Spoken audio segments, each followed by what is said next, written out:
Hey everyone, good to talk with you again. So last Sunday, I was able to, and blessed by being able to speak at West Warren Baptist Church. And last time I was there, they uploaded my message to Facebook Live. And so, just in case you were wanting to hear what I talked about and it wasn't posted anywhere on social media, so I decided to upload it to YouTube, so y'all can get the chance to hear what I had to say, or what the message God gave to me. It was out of the book of James, and that's out in the New Testament. The Bible's divided into two main sections. It's the Old Testament, New Testament. James is found in the New Testament towards the end of the New Testament. It sits between Hebrews and 1 Peter.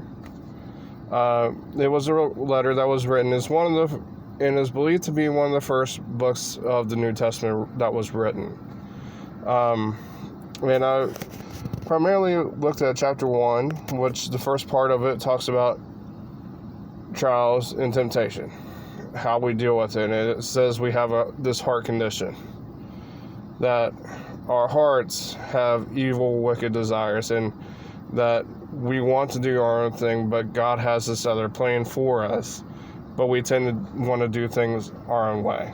And that's even with our prayers, it's even with our day-to-day lives. We want to do things that are our own, out of our own volition, and that's what causes problems. It's when we decide that we're going to do things for ourselves that we find ourselves getting into trouble, because we think we know more than God. And that's the main takeaway from the first part. It starts talking about, if you lack wisdom during the times you're dealing with trials or temptations, seek God for wisdom and He'll give it to you. But when you ask, check your heart. What are you doing it for? What are you asking God for? And what are your motives?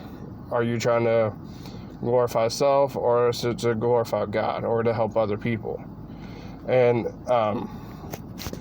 then at the bottom of chapter 1, it talks about listening and doing, and just not going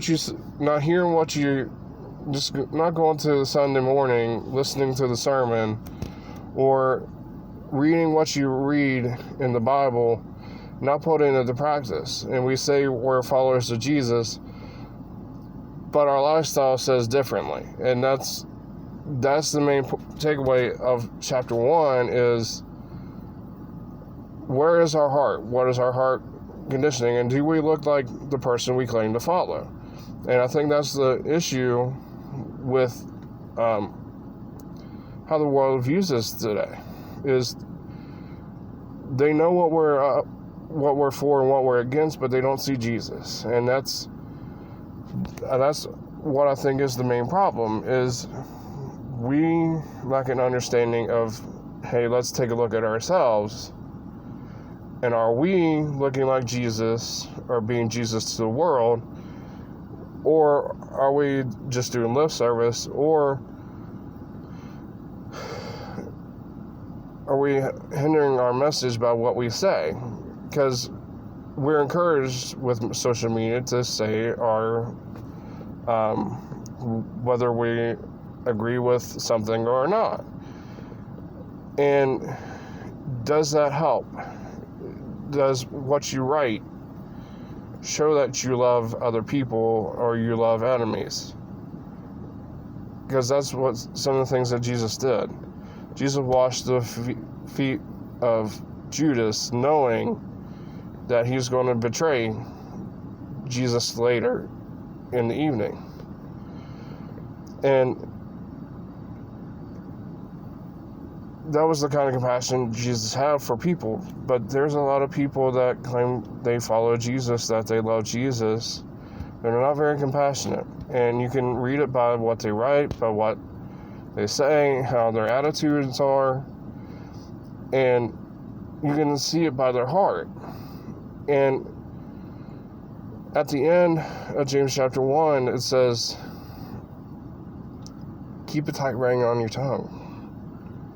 And I know for me, that's something I do have a struggle with, is what I say and how it can be perceived. And it's not just with your tongue, but nowadays, your keyboard. We feel like we're indefensible just because we're separated by a screen. And that's where we say a lot of hurtful, hateful things that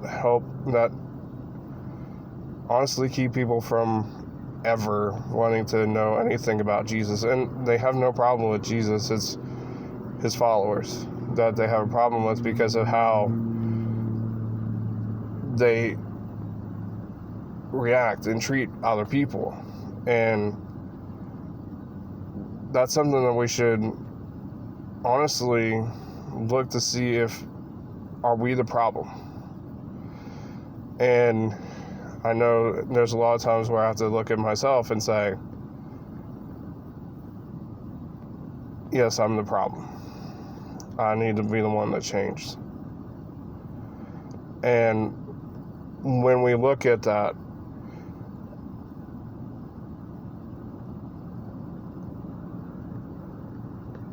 how do the people on the outside see us? And some of you have said, "Oh, I don't care. It matters how Jesus sees me." But we're to love others and love those, and then love our enemies just as much as we love other people. And if we're not loving other people, what are we doing? We're not willing to wash the feet of our neighbor. What are we doing? And those are some hard things to grasp, because it's hard for us to be nice to people who are mean to us and or treat us unfairly. But at the same token, Jesus died for us so that we could go free and be free from our sin. And he saw what you were doing, and he loved you anyway and decided to die for you so you can be free of that. And yet you have no sympathy, no compassion for anybody else, when Jesus had the compassion for you to set you free. Just some things to think about as we go through getting closer to the weekend. And since maybe some of you wanted to know what I talked about on Sunday, here it is. If you want to read it, go read it for yourself on James chapter 1. That's just kind of the short, watered down 8-minute version of what I talked about. If you want to go more in depth, go ahead and pick up a Bible and read it for yourself and get to know it for yourself. If you have questions, you can feel free to comment and ask me questions if you want to. And I hope you have a good day, and hope you have a great rest of your week.